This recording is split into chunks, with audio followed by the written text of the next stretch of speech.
Aarav, Delhi university का PhD scholar, इतिहास में रिसर्च कर रहा था, खासकर दिल्ली की गुमनाम हवेलियों पर। एक दिन पुरानी किताबों की दुकान में उसे एक सूनी सी डायरी मिली। डायरी में लिखा था, रक्ता हवेली, जहां दीवारें खून पीती थीं और आत्माएं कराहती थीं।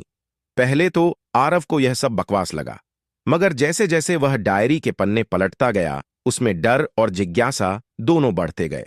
उस डायरी के अंत में एक नक्शा था, हौज खास के खंडहरों के पीछे छुपी एक हवेली की लोकेशन। उस रात आरव ने फैसला किया कि वह खुद देखेगा कि इस हवेली में क्या सच्चाई है। अगले दिन वह अपने दोस्त राहुल के साथ हौज खास गया।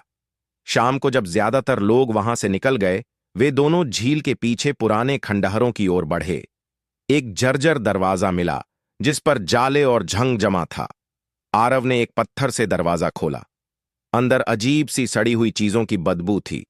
दीवारों पर जले हुए दीपकों के निशान थे और फर्श पर उर्दू में कोई पुराना मंत्र लिखा था, जो सो चुका है उसे न जगाओ। राहुल घबरा गया। चल वापस चलते हैं आरव, लेकिन आरव ने कहा, बस कुछ मिनट और। हवेली के अंदर एक कमरा ऐसा था जो अब तक ठीक ठाक बचा हुआ था। उसमें एक पोर्ट्रेट टंगा था, एक खूबसूरत लेकिन गमगीन महिला का। उसी डायरी में लिखा था कि ये बेगम जैनब थी, जो एक शाही परिवार की अंतिम वारिस थी। कहा जाता है उसने अपने प्रेमी को मुगलों के खिलाफ लड़ते हुए खो दिया था और बाद में उसे ही अपने ही सैनिकों ने धोखे से मार डाला। उसकी आत्मा तब से हवेली में भटक रही थी, अपने प्रेमी को ढूंढते हुए, और हर उस इंसान से बदला लेती है जो हवेली के राजों से पर्दा उठाता है। तभी आरव की नजर दीवार के कोने पर गई। वहां किसी ने अभी अभी लिखा था, वो जाग चुकी है। राहुल ने चिल्लाया, पीछे देख।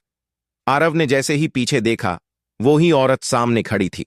वही लाल जोड़ा, काली आंखें और चेहरा खून से लथपथ। उसने धीमी आवाज में कहा, तू वही है जैसे वो था, मुझे धोखा देकर गया था, अब तू जाएगा नहीं। आरव की आंखों में काली परछाइयों की झलक आने लगी। राहुल ने उसे खींचकर बाहर ले जाने की कोशिश की, लेकिन हवेली का दरवाजा अपने आप बंद हो गया। सारे मोबाइल बंद, लाइटें गुल और फिर सन्नाटा। अगली सुबह राहुल हौज खास झील के पास बेहोश मिला। उसका चेहरा सफेद था और होंठ कांप रहे थे। उसने सिर्फ एक ही बात कही, वो अब उसके अंदर है। आरव वापस नहीं आया। लोगों ने उसे पागल मान लिया। उसे इलाज के लिए भेज दिया गया, मगर उसने हमेशा एक ही बात दोहराई, रक्ता हवेली में मत जाना, वहां अब आरव नहीं, बेगम जैनब है।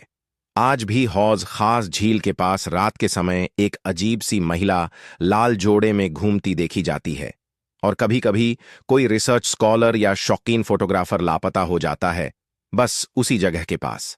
कहते हैं बेगम जैनब अब आरव की आत्मा के साथ मिलकर हवेली की रखवाली करती है, और जो भी उसकी सच्चाई जानना चाहता है वो कभी वापस नहीं आता।